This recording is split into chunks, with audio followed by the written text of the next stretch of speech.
Okay, so we're moving on to application at this point. Let's see if I'm showing you in the camera the right way. Okay, so we've got the Elleebana Dark Brown. I did 1.5 scoops of the dark brown, and then I did a round scoop of the black. Okay, so a half a scoop of black, scoop and a half of dark brown. I ended up mixing in, I think it was nine total drops of aqua. And the way that I personally like my henna is with a little bit of a runny consistency, not too much. I almost stopped at 8 drops, and then I decided to do 9. So you see how I've moved it all into one corner? Okay, this is what I want you to do all the time. You know, this will help save your henna, make sure that you don't have it just sitting around your cup drying. But this is a good way to test your henna, is get it all into one corner and then flip it. I want to see it move a little bit, but not like pour out, right? Okay, so it's got some movement. It's gonna dry like clay, so we want to make sure that we have it's wet enough that our dry time should be appropriate. Now, Laura's brows have quite a bit of henna built up on them from over, the years of performing this service on her. She does like them dark, and which is why I've done that quarter of a scoop, or rather 25% of my recipe is what I should say, a half a scoop. So, excuse me, I misspoke. So, a half a scoop, which is the round side, of black. That's going to do a good deal for just about anybody. Now, she is a bit full, like her brows are full. So as I move in to where her brows get heavier, I'm going to lighten my application on her, okay? The brush that I'm choosing to use right now is a round number 1, okay? You can find these at most art stores. It's typically an acrylic watercolor brush. Okay, so still holding her tight. These round brushes do give a pretty good clean line. And you can see, even with as much hair as she has, we're still working through the hairs. So without grabbing any more henna, I'm just going to start gradually moving into the head of her brow so that I can get that variation in stain. Okay, so I want it completely coated down to her skin, but you see how little is just, girl, it's giving us everything that we need right now. This is great. Okay, so I'm just going to continue kind of pressing it down into her skin. The mapping paste will provide a little bit of a barrier, but don't rely on it totally. You still got to clean this up, okay? So yes, I am getting a little wild out of the lines, but number 1, I'm going to clean all that up. And I guess there isn't a number 2, but I'm going to clean it up. Okay, so you see how I'm going? I'm still mimicking her brow hairs as I'm doing that. Now, you're not going to get this variation. You're not going to get any sort of a microbladed look out of creating brush strokes like what I was just doing. You would need to do much more of like a feathered technique. If any of you follow Natalia, she posts stuff like that quite often. This is not a feathered technique. I'm simply doing a classic application on Laura with just by following the pattern of her brow hairs, okay? That's how I'm making sure that I'm getting down into her skin, down to her skin. We do want to press it down to her skin. It's henna, right? The other brush that I like to use is a 000. It's still a round. It's a 000. It's very tiny. And this will help me get a little bit more detail. I feel like my line was just looking a little sloppy here. So we're just going to kind of clean that up. And some of this henna is already kind of starting to dry. It is darn near impossible to blend wet henna and dry henna without the dry henna skipping, okay? So you got to work somewhat fast. I mean, if you're looking to kind of blend your henna.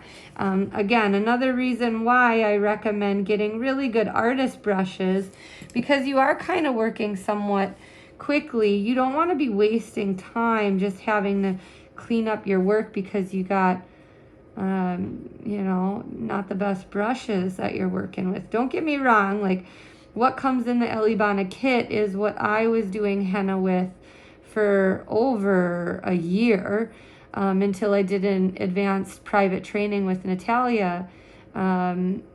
She was the one that introduced art brushes like these to me, and it made a huge difference. Now, if you can see, I've kind of created some skip marks as I've been kind of blending the henna up.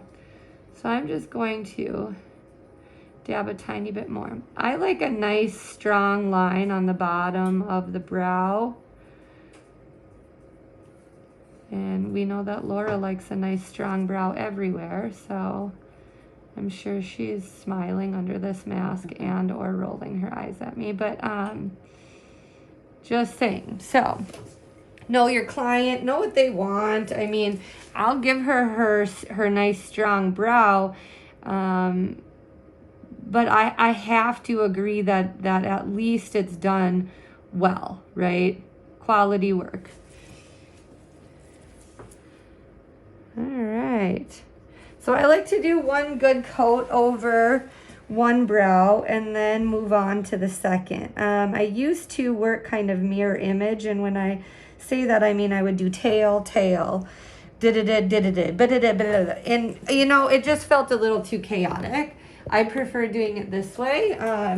But if your brain isn't quite there with that, and you need to work back and forth like I used to, go right ahead. I mean, you will eventually start seeing that when you work faster, you can do one full brow and then move on to the next. And the reason why I say when you're ready to kind of do that is keep in mind henna is like a clay. It is drying the entire time you're working with it, right? So if you take 20 minutes over here, what henna you have now is much drier than how it started over here. And you need to remember that the longer that henna is wet on the skin, the deeper the stain is going to get. So if you're not working with the same consistency of henna, which is, I mean, just almost virtually impossible, you know, even if it takes you just a short bit of time. You just need to know that then on this brow, you have to go a little bit thicker, a little bit heavier, because you need to increase the dry time to make it compatible with this brow, right? Like, it's always such a challenge to get your second brow as deep and as dark as your first. If it's a very light pigment, or rather a really light application, and it dries really light, well then you're gonna see more of the undertone. So especially if you're working with the old Elleebana formulas, which, you know, I mean, as lovely as they were far warmer. So you'll be seeing much more of an orange tone come through. Today we are working absolutely with the new formulas, so that you can see just how nice and neutral they are. Keep in mind, you know, the increase in the PPD of your henna, there's more and more in the deeper the color that you go. So with that said, the deeper the color, the cooler it is in respect to the way that these have been formulated, okay? Especially speaking about the black. The black is an indigo base. So adding black to anything is really going to cool it down. But being that these Elleebana formulas, when they reformulated them, they made them much, much cooler in general.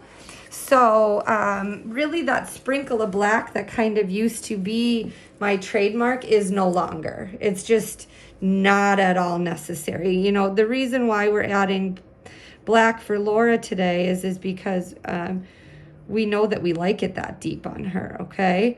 So I would highly recommend always just starting with one pigment,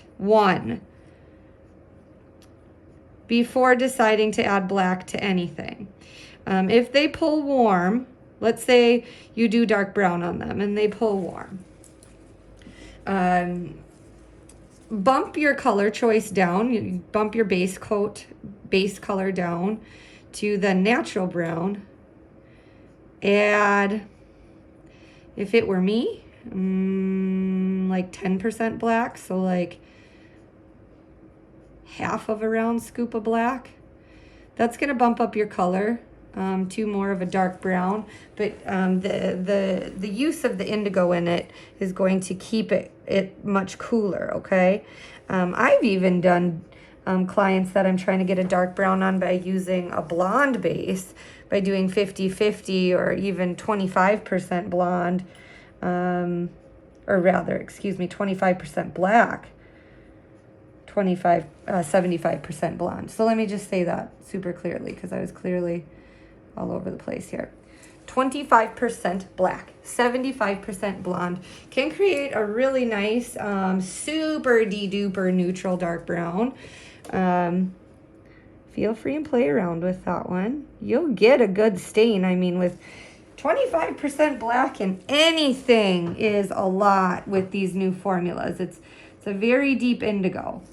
Now, if you couldn't tell, I operate a little bit differently from left to right. When I do the left brow in anyone, I am on my non-dominant side, and I could tend to be a little bit sloppier. Oh, well, you guys, it ain't even a big deal, right? Like, as long as you get the clean lines everywhere, that's all that matters. So you see that I'm cleaning her up as I'm working. Sometimes I have to kind of go back and forth over the tail a little bit until I feel like I've gotten it right.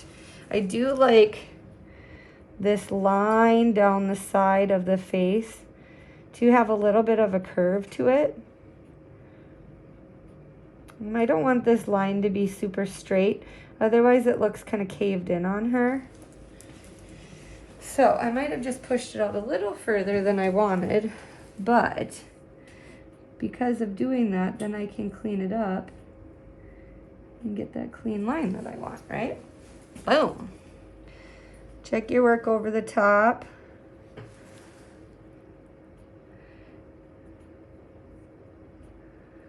Clean up as you go. It's looking pretty good to me. Now here's where I would go in and add some second coats if I felt like it was needed. Let's see. Bottom line's looking pretty nice and clean, but again, we know that this young lady likes her a strong brow. So a good place to firm up your line is always going to be on the bottom. So you can see I kind of pressed past her hairs a little bit. And then again, I'm going to come back and clean that up. So I'm pressing my 000 through her hairs. I think I'll coat a little bit of her tail. I don't want her to look too fierce up here, okay? So one coat with 25% black in it up on the top part of her arch is probably enough.